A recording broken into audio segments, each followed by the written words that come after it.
Hello, my U.S. history scholars. I hope you're doing really well. I miss you. I wanted to give some updates on what was happening this week for assignment. So, we're in the 1930s and just beginning in the 1940s. So, that would be the Great Depression and World War II. Look, Rosie the Riveter. So, you are this week going to do a project that actually Ms. Fork and I made using a database of cookbooks from the 1930s. So this is called the What America Ate project. So if you click on this assignment, you're going to use this site. So this again is the database of uploaded cookbooks from the 1930s in America. So if you click on this site, it's a very cool site. You're welcome to look around it, like the browse, explore history. You can look at like kind of advertisements from them. You can look at articles on different regions. But what you're going to do for this assignment, what you're required to do is pick one of these regions. Okay, so far west, Midwest, Southwest, South. And I don't care which one, just pick one of those. I'm going to do Northeast, and you'll see all the states that are kind of in this area.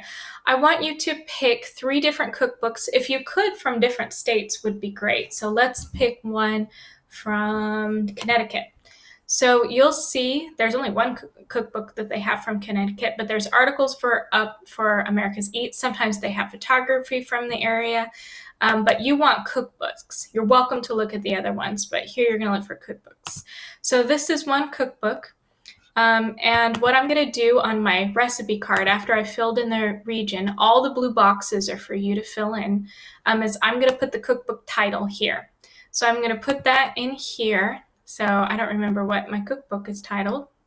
My internet's a little slow. Thrifty Tidbits. So I'm going to put that in here.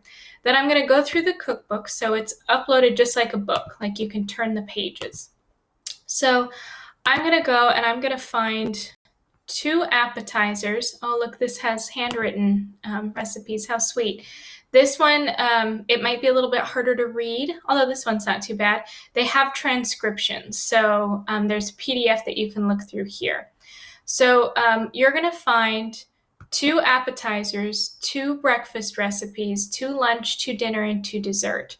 And then you're going to fill those in. You only have to put what the recipe is for, the title of the recipe. So you're going to do that for 3 different cookbooks within your region.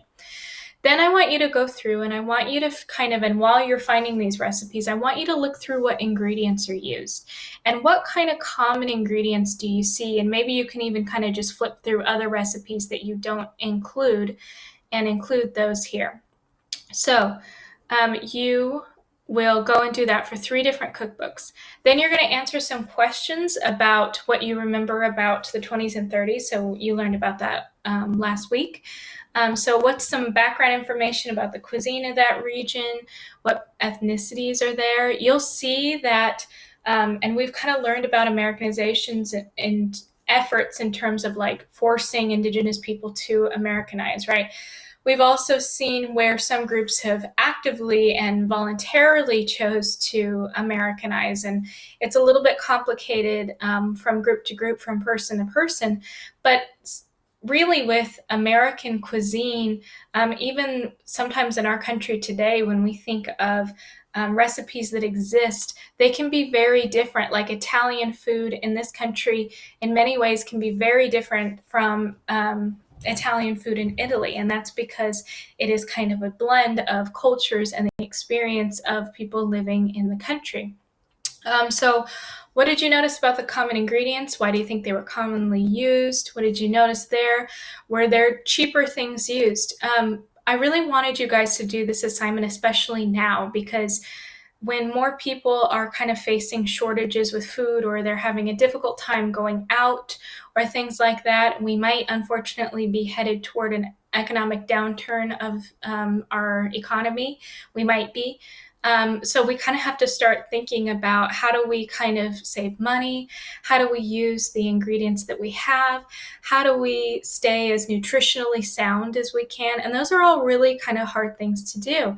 And it's really very inspiring to look at people during the 1930s and even the 1940s who did different things to really try and survive, right? And it was a struggle for a lot of people, but also they're very strong. They're known for being a very strong generation.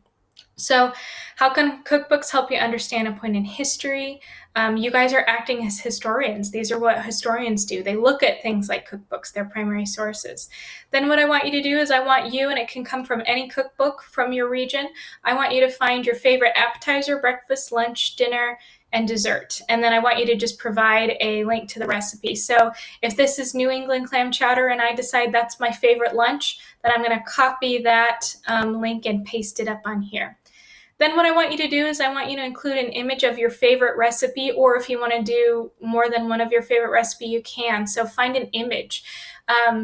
Extra great if you can find like an ad from the 1930s with your that has your ingredients, or a recipe picture. And sometimes some of the cookbooks have images. That would be really cool.